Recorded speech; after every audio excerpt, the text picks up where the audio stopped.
Kirklees Safeguarding Children Board are creating a series of videos on a range of different areas to provide partners with information in a different way, without attending a venue or spending all day out of the office. The information is very broad stroke. It's designed to give you an overview of particular areas. If you would like more in-detail information or to attend the KSCB training, then please go to the KSCB website, which is including at the end of this presentation. Tips can be delivered during a team meeting. You can use this presentation while eating your lunch, at home, in a quiet place where you are going to take the information in, grab a brew, watch it with a colleague, but please enjoy. Contacting MASH. This is a guidance for professionals. If you have any worries or concerns in relation to a child or young person who you think may be at immediate risk, you should telephone the Multi-Agency Safeguarding Hub on 01484 456 848. You will be asked to follow this up in writing within 48 hours by completing the Multi-Agency Referral Form, otherwise known as a MARF. If you do not consider that the child is at immediate risk, then your concerns should be put in writing by completing the MARF and send to the following address: mash@kirklees.gcsx.gov.uk. If you are a school and following the AnyComms route of secure transfer of emails, then you should search for Duty and Assessment as a destination address. Work is currently in progress to make this into an online reporting system. The multi-agency referral form should be completed as full as possible. Consent should always be sought from the person with parental responsibility for the child before making contact with the MASH, unless to do so would place the child at immediate risk of harm.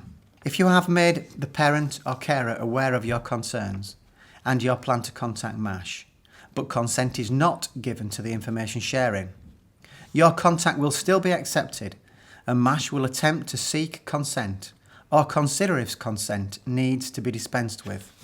Any worries or concerns you may have will be discussed with the social worker.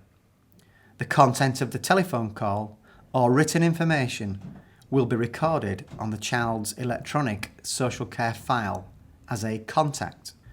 Following consideration of the information provided and any other information available to the social worker from social care records, a recommendation will be made as to whether further inquiries need to be undertaken in order to assess what the best course of action is. At this stage, the information will be progressed to a referral. Further MASH screening will take place, which will involve contacting other services who may hold information about the child and family.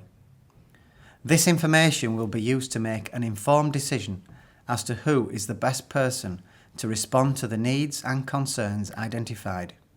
The continuum of need and response will be considered to support the decision making. Outcome letters will be sent by MASH to the referrer within 5 working days following a contact or referral to the MASH. These letters will advise on the outcome of the contact or the referral. Consultations can be sought without naming the child if this is appropriate to do so. However, if the nature of the information being discussed is concerning, the details of the child will be asked for. Contact with the emergency duty service should be made outside of office hours if there is an immediate concern about a child. It should always be made via telephone number 01484 414 933. But remember, never leave a child in a position where they are exposed to the risk of significant harm. Where this is suspected, then please consider contacting the police on the 999 system.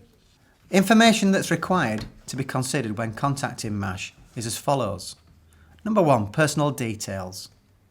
The name, date of birth, ethnicity and address of the child. Name, date of birth, ethnicity and address of siblings and parents. Contact telephone number for parents. Details of any other professionals involved. Number 2, consent. Have you informed parents that you are speaking with Children's Services? What was their response? This should have taken place before your consultation, unless you believe that this would increase the risk of harm to the child.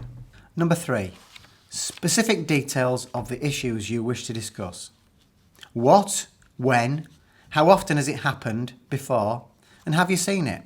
What's the difference today from the previous occasions that has prompted your call? Have you taken any action before? What has worked in the past? What are the views of the parents and the child? Number 4, details of your relationship with the child or family.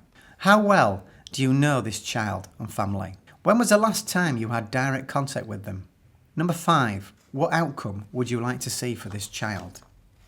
There is a link to the full documents for your own reading on the Kirklees Safeguarding Children Board website. And why not follow us on Twitter? The address is @Kirklees LSCB.